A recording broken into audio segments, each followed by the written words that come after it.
Tuesday Drive.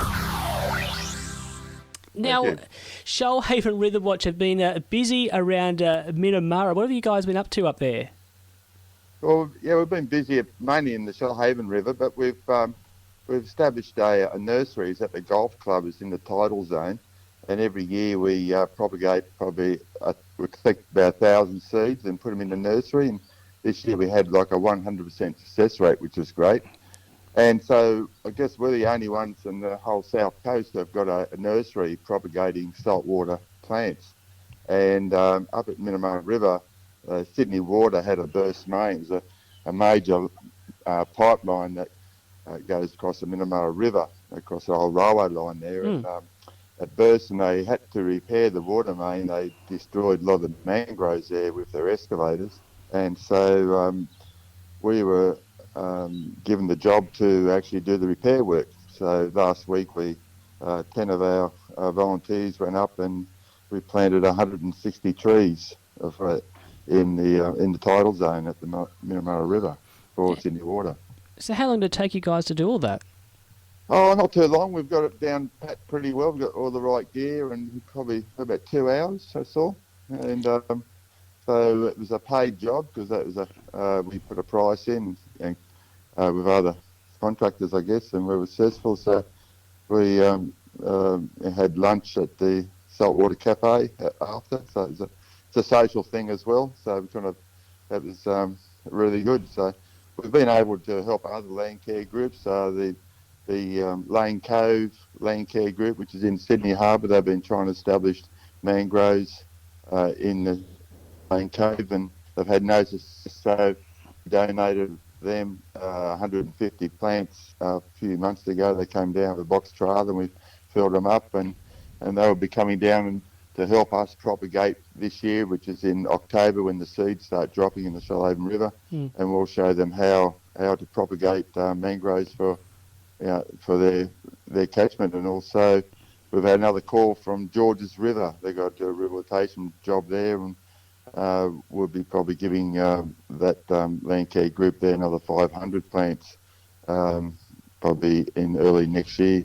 And these are all coming from the nursery in Nowra that you guys have started?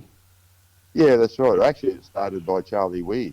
Probably 50. We've just kind of hung on the tailcoats of Charlie Weir, and he did an amazing amount of work along the Shoalhaven River.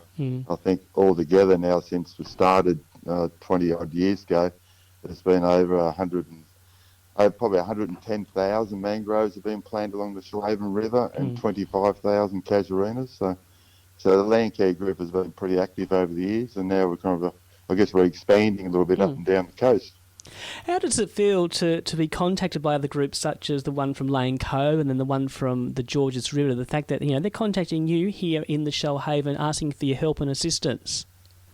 Yeah, well, it's good that we've got a really good website, I guess, too, the Shoalhaven River Watch. So they've been searching how to propagate, and they got onto our website and saw that we've got a few little articles, descriptions on what we do, and they contacted us, and so we got more than happy to help them, which is great.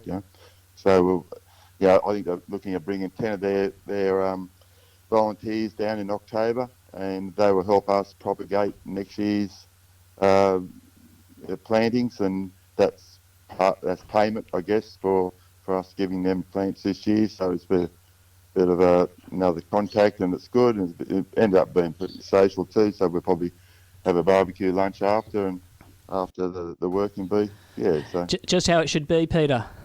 Yeah, you've got to make it. Otherwise, most of the guys have got retired, which is great. So they like to be social, but they also like to be useful. So what we're doing is, particularly we kind of see before and afters, which is great that I was always able to show new volunteers areas that were really denuded of any vegetation at all, and then 20 years later to see the results of an area before and after just really inspires everyone to get involved.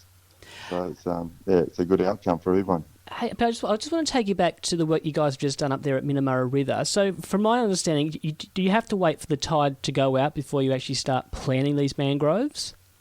Yes, that's right. Right. So we kind of arrived about an hour before low tide, and then we kind of get ourselves all set up and put the plants out to where we think we need to put them, and then once the tide's out enough, we then start working.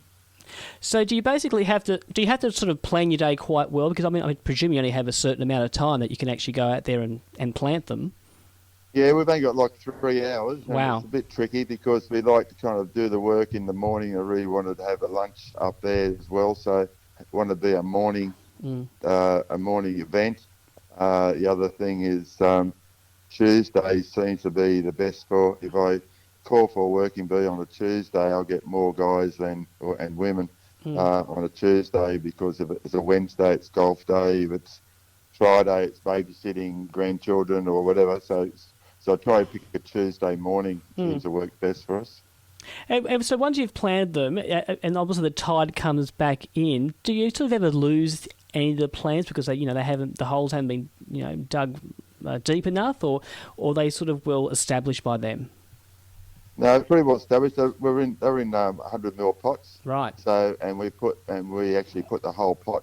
Take the pot off, but we put the whole plant in. But we also go down 25 mils deeper. That will allow for any movement of sand or mud on top. So in case there's a minor flood, it strips a bit of mud away. We've still got that little bit of buffer zone there. So we normally get, I'd say we'll get probably a 90% success rate. That's our normal. The other way we can actually put is a seed in the just get the seed, put them in the mud.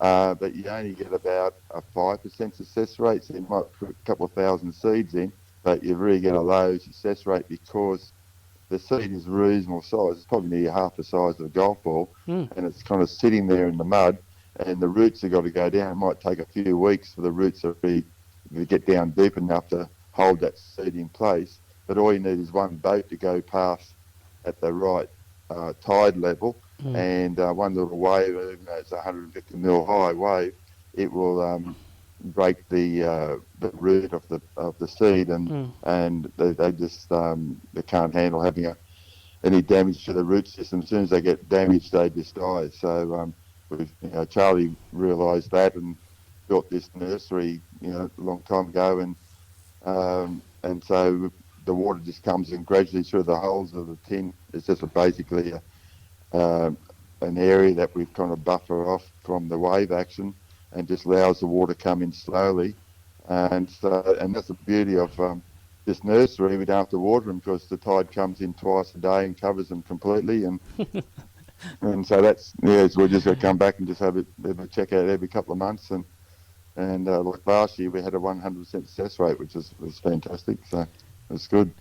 Well, look, Peter, congratulations to everyone up there at Shoalhaven River Watch, and for the work that you, of course, and the volunteers continue to do around the area. It's been a pleasure to chat with you once again.